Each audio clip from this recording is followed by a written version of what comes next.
ভাবুন, আপনি একটি বিমানের জানলার পাশে বসে আছেন। বিমানটি ধীরে ধীরে মেঘের উপর দিয়ে উড়ে চলেছে।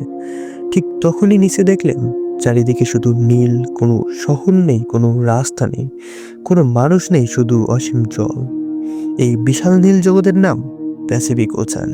এটা শুধু একটি মহাসাগর নয়, এটা পৃথিবীর সবচেয়ে বড়, সবচেয়ে গভীর এবং সবচেয়ে রহস্যময় একটি স্থান।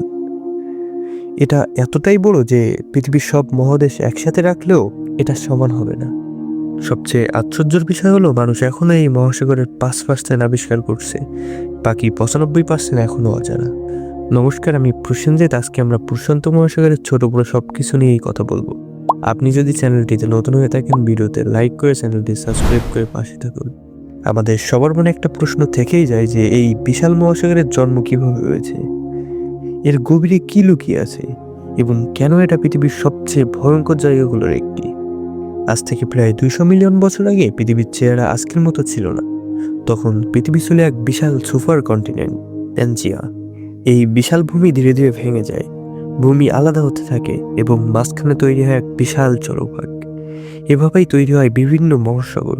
প্রশান্ত মহাসাগর সেই প্রাচীন মহাসাগরের একটি অংশ। এটা পৃথিবীর সবচেয়ে পুরাতন মহাসাগর। 1520 সালে একজন অভিযাত্রী প্রথম এই মহাসাগর অতিক্রম করেন। তার নাম ফার্ডিনান্ড ম্যাগেলান।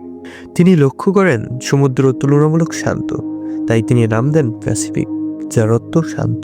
কিন্তু বাস্তবে এই মহাসাগর মোটেও শান্ত নয়। প্যাসিফিক ওশান পৃথিবীর সবচেয়ে বড় মহাসাগর। এর আয়তন 165 মিলিয়ন বর্গ কিলোমিটার। এটা পৃথিবীর মোট পৃষ্ঠের মোট 30% এবং পৃথিবীর মোট জলের প্রায় অর্ধেক এখানেই। এটা এত বড় যে Asia, Africa, north America, south America এবং ইউরোপ সব একসাথে রাখলেও এর থেকে ছোট মনে হবে। এই মহাসাগর স্পর্শ করছে Asia, Australia, north America, south America এবং অ্যান্টার্কটিকা। এখানে রয়েছে 25,000-এর বেশি দ্বীপ। এটা পৃথিবীর সব দ্বীপের অর্ধেকেরও বেশি। অনেক দ্বীপে এখনো মানুষের যাওয়া সম্ভব হয়নি। প্রশান্ত মহাসাগরের গভীরে রয়েছে মারিয়ানা ট্রেঞ্চ। এটা পৃথিবীর সবচেয়ে গভীরতম স্থান। এর গভীরতা 11,034 মিটার, যেখানে মাউন্ট এভারেস্টের উচ্চতা 8,849 মিটার। মানে একটা এভারেস্ট এখানে ফেললে সেটা পুরোপুরি ডুবে যাবে। এই গভীরতায় কোনো সূর্যের আলো নেই, সম্পূর্ণ অন্ধকার। এখানে চাপ এত বেশি যে একটা সাবমেরিনও ভেঙে যেতে পারে। 1960 সালে দুজন বিজ্ঞানী প্রথমে সেখানে পৌঁছায়। 2012 সালে জেমস ক্যামেরন একাই যান সেখানে। তিনি বলেন এটা ছিল অন্য একটি গ্রহ, সম্পূর্ণ নীরব, সম্পূর্ণ অন্ধকার। প্রশান্ত মহাসাগরে এমন কিছু প্রাণী আছে যেগুলো পৃথিবীর অন্য কোথাও নেই। জায়ান্ট স্কুইড, দৈর্ঘ্য 13 মিটার।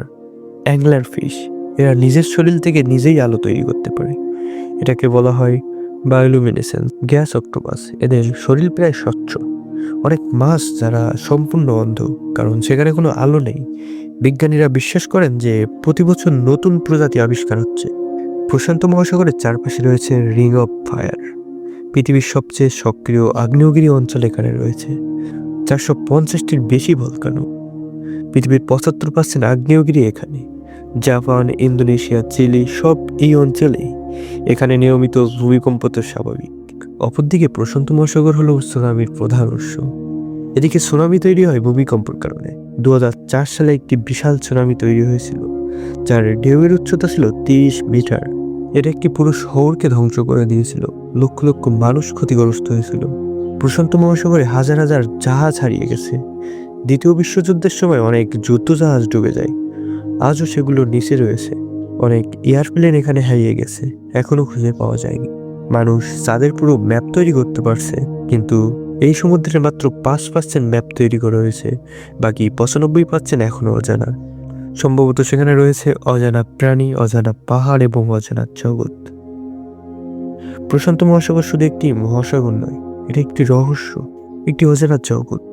হয়তো এই মুহূর্তে এর গভীরে এমন কিছু রয়েছে যা মানুষ এখনো দেখেনি, এবং হয়তো ভবিষ্যতে সেই রহস্য আমরা আবিষ্কার করব। ভিডিও ভালো লাগলে চ্যানেলটি সাবস্ক্রাইব করুন।